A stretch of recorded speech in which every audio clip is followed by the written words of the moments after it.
Olá a todos! Vamos fazer alguns exemplos sobre o Teorema de Green, então?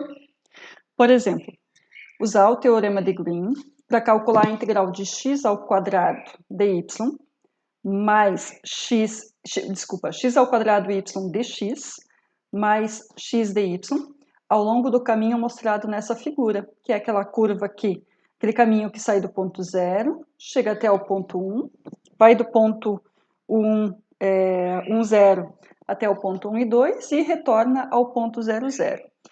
Esse caminho não é estranho para vocês, né? Realmente, esse aqui a gente fez ele lá no finalzinho da videoaula 17, onde a gente fez por 3 caminhos diferentes. A gente fez o caminho 1, caminho 2, caminho 3 e somou os 3 resultados. Isso é possível de fazer. Porém, como esse campo ele é fechado, ao invés de nós, essa curva, ela é fechada, ao invés de nós trabalharmos com 3 curvas diferentes, a gente pode utilizar o Teorema de Green e pelo Teorema de Green encontrarmos a solução, certo? Como é que a gente faz então? Bom, o Teorema de Green nos diz que a integral desse campo vetorial, se ele é fechado, a gente pode calcular como a integral dupla, derivada do g em x, menos derivada do f em y. Esse é o nosso f, esse é o nosso g. Então, derivada do g, que é x, em relação a x, que é 1, menos a derivada do f, x ao quadrado y é o nosso f, em relação a y. Derivando em relação a y, a gente vai ter x ao quadrado. Então, vai ser a integral dupla de 1 menos x ao quadrado dA. O que seria esse nosso dA? Esse nosso dA é a nossa área. Nesse nosso caso, nós temos retas, né? E para calcular retas, fica mais fácil a gente utilizar coordenadas retangulares. É um triângulo, então no triângulo fica mais fácil coordenadas retangulares. Porém, se fosse uma circunferência ou parte de uma circunferência, a gente utiliza coordenadas polares, certo? Agora, como é que a gente analisa estes limitandos? Vejam que o y vai de 0 até 2x. Então, o nosso y, indo de 0 até 2x, é essa altura que nós temos aqui.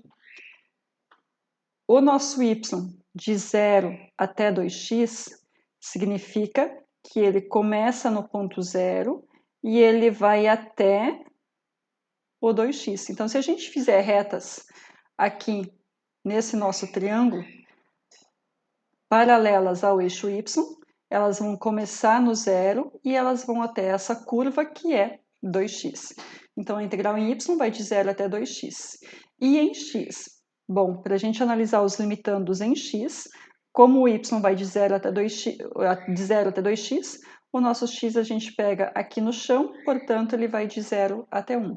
A gente poderia inverter esse nosso resultado aqui. Primeiro fazer em x, depois em y, desde que a gente olhe primeiro as funções em x e depois as funções em y. Precisa fazer as mudanças necessárias aqui nesses limitandos também. E isso envolve coisas lá do cálculo 1. Sempre essa última integral que a gente vai resolver precisa estar necessariamente com valores, com números, tá bom? E aí precisamos resolver. Bom, a integral em y vai ficar 1y mais x ao quadrado y. Substituindo de 0 até 2x, a gente vai ter 2x menos 2x ao cubo. Integrando isso aqui em x, vai ficar x ao quadrado. X na quarta sobre 4, que simplifica com 2, fica x na quarta sobre 2. De 0 até 1 vai ficar 1 menos 1 meio, que é igual a 1 meio, que é a nossa integral, certo?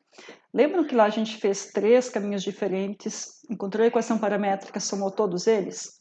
Então, não precisamos fazer tudo aquilo, a gente pode fazer diretamente dessa forma. Percebam que para uma mesma integral nós temos maneiras diferentes para resolver. Então, eu não vou pedir para vocês resolverem pelo Teorema de Green por independência do caminho. Eu vou pedir para vocês simplesmente calcularem a integral ou encontrarem o trabalho realizado pelo campo vetorial na partícula que se move ao longo da curva, que é a integral de linha.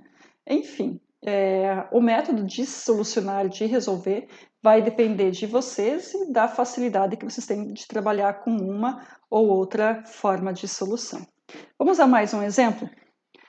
Encontrar o trabalho realizado pelo campo de forças E na x menos y ao cubo, na direção y, mais cosseno de y, mais x ao cubo, na direção j. Então, esse é o campo vetorial que a gente precisa resolver. E na x menos y ao cubo de x, mais cosseno de y mais x ao cubo de y. Vejam que aqui a integral está aparecendo com aquela circunferência que eu comentei com vocês. Ela é uma integral de linha de um campo fechado orientada no sentido anti-horário. E essa nossa curva é uma circunferência de raio 1. Se nós fôssemos encontrar as equações paramétricas da circunferência e fazer pelo método direto, a equação paramétrica da circunferência seria 1 cosseno t e o y 1 seno t.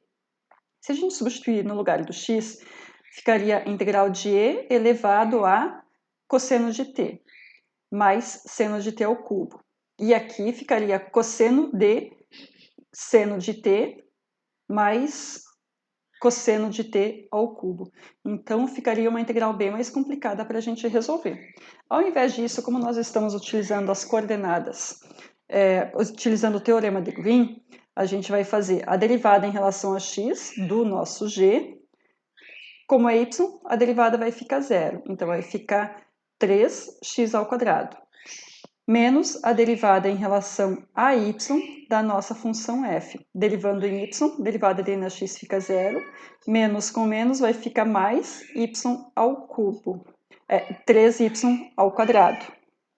Quando a gente resolve essa nossa equação, 3x ao quadrado mais 3y ao quadrado, a gente pode colocar o 3 em evidência. Colocando o 3 em evidência, x ao quadrado mais y ao quadrado fica separado. E agora a gente pode resolver. Bom, como é que a gente vai fazer para resolver? Eu comentei recém antes com vocês que nós temos uma circunferência. Se nós estamos trabalhando numa circunferência, o melhor a utilizar são as coordenadas polares. Utilizando as coordenadas polares, a gente tem, no lugar de x ao quadrado mais y ao quadrado, a gente pode substituir por r quadrado. Lembra que x ao quadrado mais y ao quadrado é igual a r quadrado, que a gente substitui aqui. Os limitandos. Bom, nós temos a circunferência inteira. Então, o raio vai de 0 até 1, que é essa distância, e o ângulo, ele dá a volta inteira. Então, ele vai de 0 até 2π, certo? Θ vai de 0 até 2π e o raio de 0 até 1. Cuidado que, quando você está trabalhando com a curva, a equação paramétrica da curva, você só tem a linha e, portanto, o raio ele é constante. Aqui, o nosso raio precisa varrer toda essa nossa superfície. Então, para o raio varrer toda essa superfície, ele tem que ir do ponto 0 até o ponto 1. Cuidado para não confundir as integrais em coordenadas polares com o caminho que é a curva, que é quando a curva é uma circunferência. E aí, na curva circunferência, ela é só a curva em si, ela é só a borda, portanto o raio é constante aquele valor. E aqui o raio precisa varrer toda essa nossa área que está aqui, por isso que o raio precisa ir de 0 até 1, e o θ de 0 até 2π, assim ele dá a volta inteira. Então, no lugar de x ao quadrado mais y ao quadrado, a gente coloca r quadrado. No lugar do dA, das coordenadas polares, quando a gente transforma o dA, a gente coloca como r dr dθ, certo? Então, lá tem toda uma explicação do porquê que é r dr dθ. Quando são coordenadas retangulares, a gente utiliza dx dy, mas quando são coordenadas polares, a gente precisa necessariamente colocar esse r aqui no começo junto, certo? Então, o dA vai ser nosso r dr dθ. O raio vai de 0 até 1, o θ vai de 0 até 2π, e agora é só resolvermos. Integral de r ao cubo, r na quarta sobre 4, que para 1 vai ficar 1 quarto, por isso que aqui fica 3/4, e a integral de dθ, 1 dθ é o próprio θ, que substituindo vai ficar 3 vezes 2π dividido por 4, simplificando o 2 com o 4 vai ficar 3π sobre 2, que é o nosso resultado, certo? Então, são integrais mais simples de resolver. Com certeza que fica mais fácil de resolver por teorema de Green do que por coordenadas retangulares. Em relação ao teorema de Green, como a gente resolve, é isso. Agora a gente precisa ver uma outra aplicação, além do cálculo do trabalho realizado pelo campo vetorial, que é para calcular áreas, certo? Então, o teorema de Green, ele teve um início, ou teve uma das aplicações, para calcular áreas. Claro que hoje a gente tem softwares que calculam de uma maneira muito mais rápida e eficiente.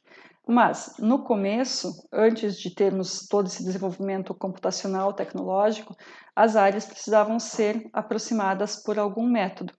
E um desses métodos é pelo teorema de Green para resolver, para calcular a área.